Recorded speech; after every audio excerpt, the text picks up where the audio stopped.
rain came down like a black curtain, turning the road into a shimmering vein of silver and shadow. Daniel's windshield wipers struggled against the downpour, each pass smearing the world into darker shapes. He killed the engine at the edge of the overgrown property and just sat there, staring through the rain-blurred glass at the thing crouched in the distance. The Victorian house rose beyond the wrought iron gate like something alive. Its roof sagged under the weight of decades, like the tired back of an ancient beast. Its windows were deep and sunken, empty eye sockets staring out into the storm. Ivy and rust choked the gate, twisted together like hands trying to hold something in. Daniel exhaled slowly. He was only here because of a dare. A stupid, beer-fueled dare from people who were probably already laughing about him from the safety of a warm bar. "Spend one night in the Whisper House," they'd said. 12 hours. That's it. Do it, and you'll never buy your own drinks again. Easy money, he'd thought. Just rotten wood and silly rumors. The moment he stepped out of the car, the rain hit him like cold claws. His flashlight flickered in his hand as he approached the iron gate. Up close, the bars were flecked with old, almost black rust. He pushed on it. At first it resisted. Metal groaned, like a deep, tired sigh. Then the gate gave way and swung inward with an unnaturally slow creak. Daniel froze. A soft voice drifted through the storm. "Daniel!" He snapped his head around, flashlight cutting through rain. Nobody. No figures on the road behind him. No footsteps in the mud. "Daniel!" Closer this time. The sound seemed to leak out of the vines, out of the wet ground itself. He swallowed, mouth suddenly dry. "Wind!" he murmured under his breath. "Just wind." Then the rusted padlock hanging from the gate, which looked like it hadn't moved in years, clicked open. The shackle popped free and dropped into the weeds with a dull metallic thud. Daniel's breath quickened, chest tightening as he lifted his flashlight. The house loomed larger with every step across the courtyard, its outlines jagged and warped beneath the lightning flashes. The front porch groaned as he stepped up. The door, massive oak, paint curled and cracked like dead skin, bore a thick iron padlock. For a flicker of relief, he thought, "Good, locked. No one's been inside," until he saw it. The padlock still hung from its chain, but it was unlatched. The chain dangled loose, swaying slightly, as though it had just been opened. His stomach clenched. The porch was coated in dust and debris, but no footprints. No signs of anybody passing this way. "Very funny," he muttered, half hoping a friend would jump out and ruin the illusion. Silence answered. He put his shoulder to the door. Solid. He pushed harder. Nothing. Then, with no warning at all, the hinges howled and the door swung inward. Not pushed, but pulled from the inside. A rush of cold, damp air rolled out, thick with the iron bite of rot and wet soil. His flashlight flickered once, twice, then came the voice again. Soft, breathless, almost gentle. "Daniel, welcome home." Daniel stepped across the threshold before his brain could catch up to his feet. The air inside was colder than outside, as if the house had been waiting with its own breath held. The flashlight beam skated across rotting wallpaper, peeling in long strips like shedding skin. Dust floated in the stale air, disturbed only by the rhythm of his breathing. Behind him, the front door slammed itself shut with a deafening crack. Daniel spun, heart hammering, flashlight jolting across the room. The door stood there silently, now locked from the inside. No padlock, no chain, just the wood and the whispering dark. "Hello!" His voice trembled. It didn't echo. Instead, his own words were returned to him. "Daniel, hello," not echo, but repetition. Different voices overlapping. A man, a child, all whispering from the walls. His name slipped out from somewhere beneath the floorboards, then from within the ceiling. Daniel, stay. His hand tightened around the flashlight until his knuckles burned. He moved deeper into the hallway, each step a muffled groan beneath him. At the end of the corridor hung a large, crooked portrait. A family, mother, father, daughter, and a boy about Daniel's age when the painting had been made. Their smiles were tight, the colors blurred by water damage, their eyes glossy and dark. Daniel's light hovered over the painting. The little girl's eyes gleamed wetly. He blinked. The mother's gaze had shifted. She was looking directly at him. A shiver crept up his spine. "That's just the rain.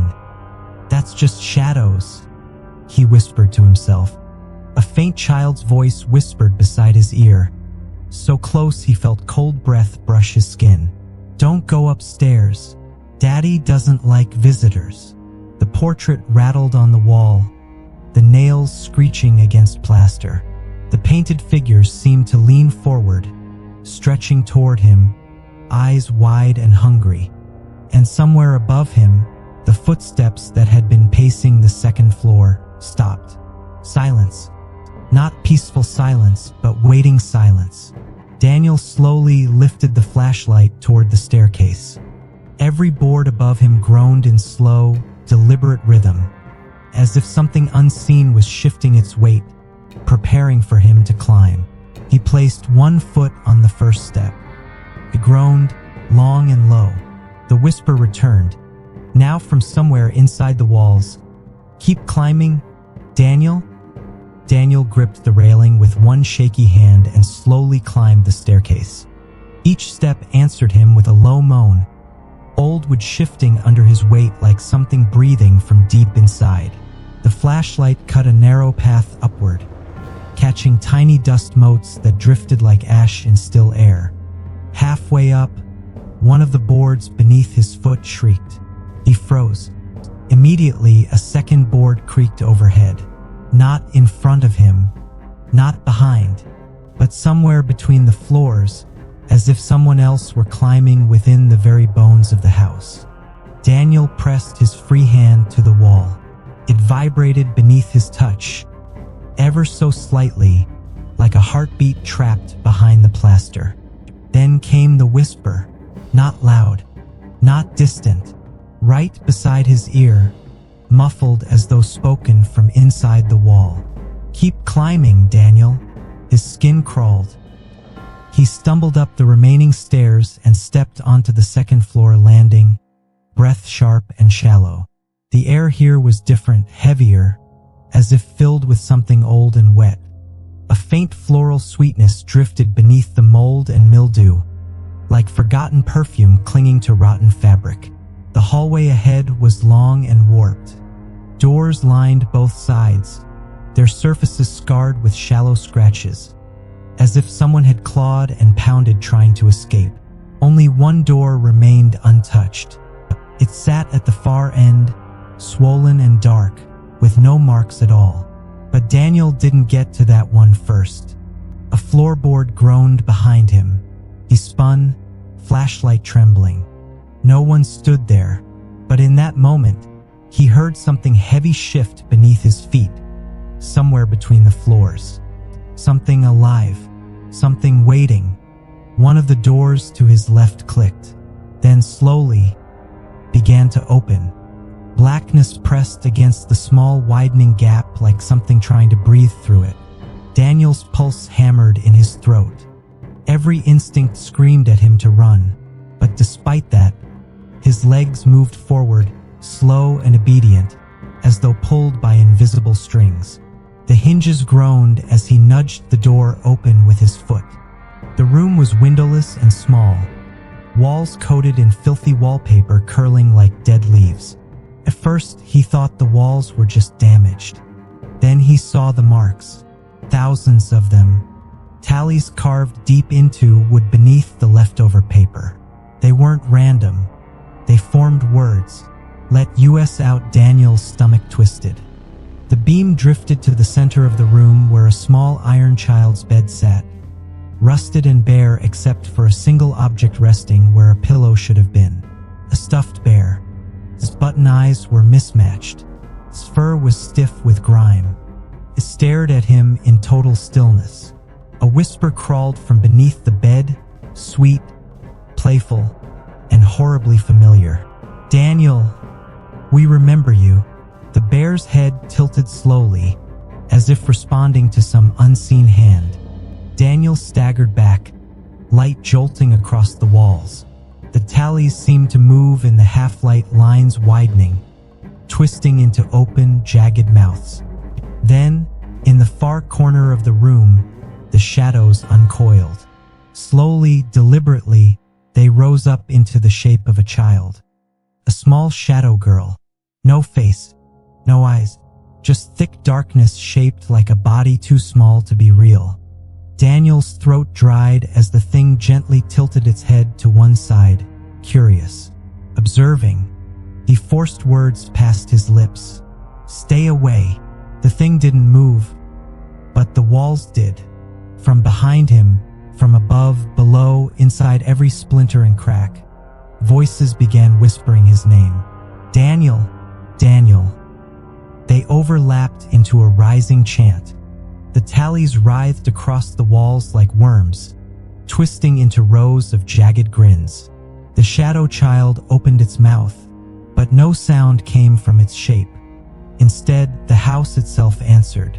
Two voices, one in his left ear, one in his right, spoke at once.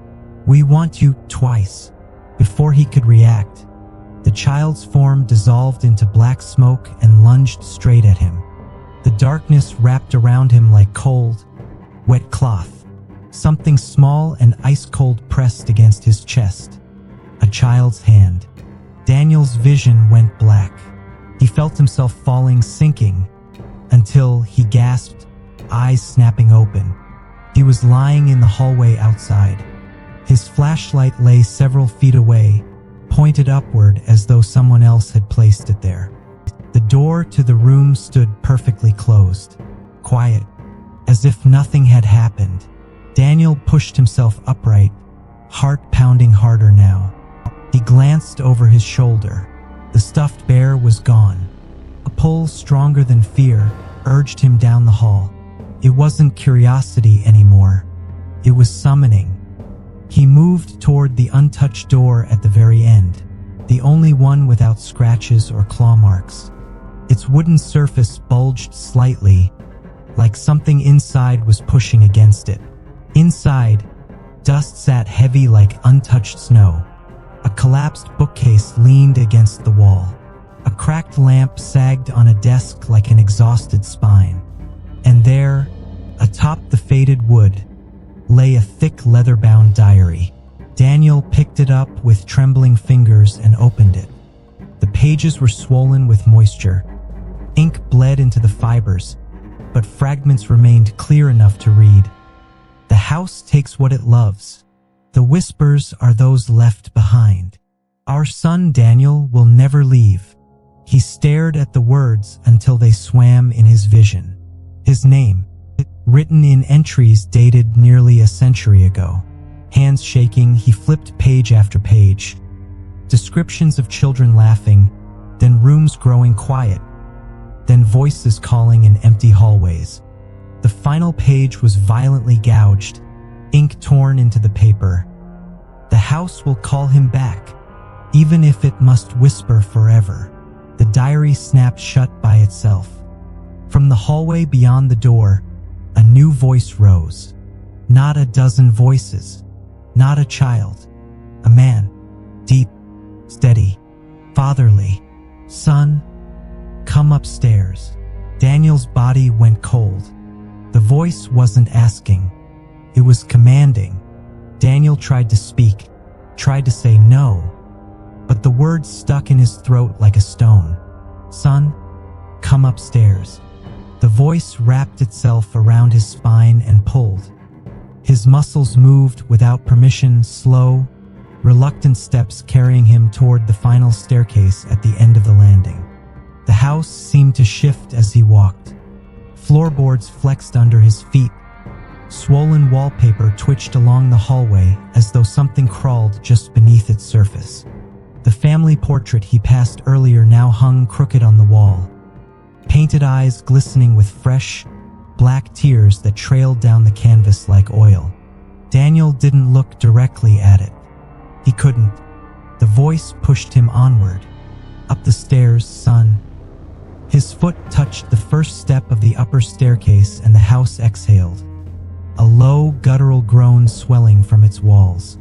The air grew thicker, harder to breathe, as though he'd stepped inside the chest of some enormous creature. The attic door waited at the top, swollen with age, a single rusted nail barely keeping it in place. Daniel reached out with a trembling hand. He didn't touch it. It opened for him.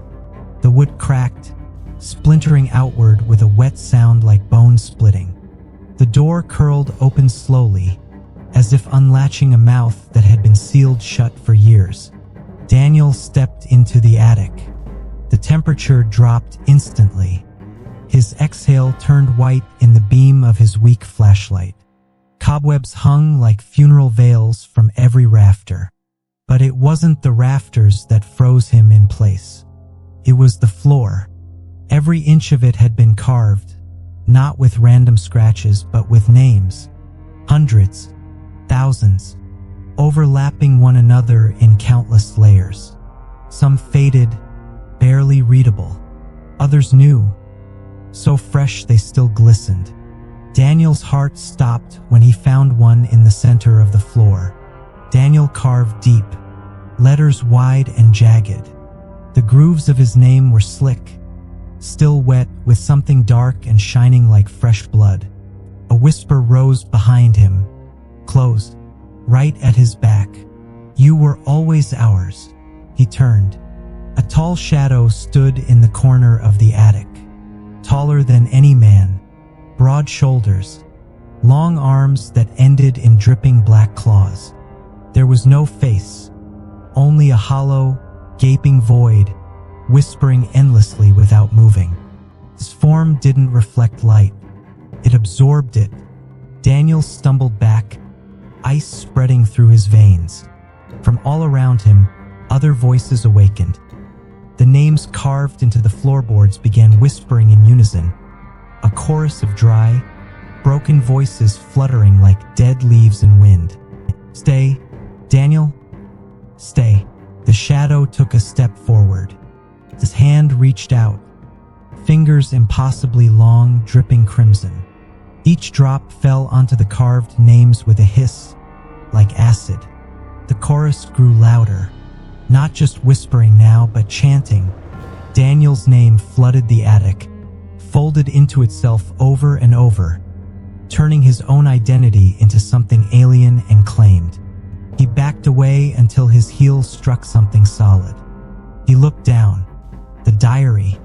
He didn't remember bringing it up here, but it was in his hand again, as if the house had allowed him to carry it. The shadow paused. The whispers hesitated, but continued, lower, murmuring beneath his skin. The clawed hand reached for his chest. Daniel's pulse pounded in his ears. With a shout edged in pure terror, he hurled the diary at the shadow. The old leather book struck the wooden floor with a wet, smacking impact, pages splitting open like a wound. The effect was immediate. Silence. The chanting stopped mid-breath. The shadow froze, edges twitching like an interrupted signal. The carved names on the floorboards went still. No more mouths. No more movement, just dead letters etched in rotting wood. For the first time since entering the house, Daniel could hear it. His own breath. A small, fragile whisper broke the silence. A child's voice, but softer now, almost warning. Go, before he writes you again. Every instinct burst back into life. Daniel turned and ran. He flew down the stairs, light flashing against the walls, portraits bleeding black tears behind him. The The hallway stretched like a tunnel collapsing in on itself. Doors slammed in rapid succession as he passed. Bang. Bang. Bang. Closing off the rooms he'd visited as if the house was chasing him from the inside.